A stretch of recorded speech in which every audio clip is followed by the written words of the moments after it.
So first thing, of course, is to download Blender. You can go to blender.org, which is the website like this, and you can quickly download it. Right now, I'm using the Blender 4.3, and of course, you can use whatever version that's like the latest. Blender didn't change too much along the way, so hopefully we won't have a lot of differences. If there's like major changes, I will make a update another video, okay, and explain that differences. But most of the time it will be exactly the same. If it's not the same, or if I miss something, do please leave in the Q&A section so I know and I can modify and record a video or explain some of the differences. Okay, so you can just click download. And by the way, it's a cross-platform, so whether you're using, say, Linux or Windows or Mac, doesn't really matter.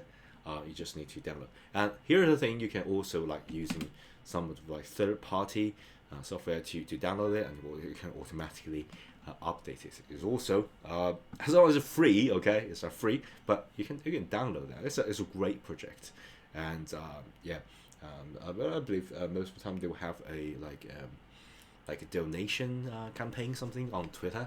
Right now it's called X now. So they say something like Blender is a free, but it's free software, but it's not actually free because they cost money to maintain it, to develop it.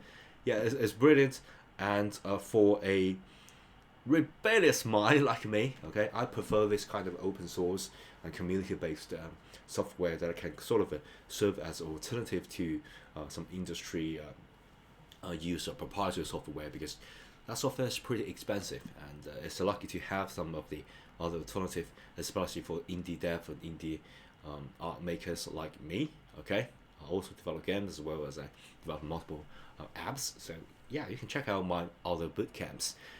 So as long as I can download, and then we can open and start our Blender journey.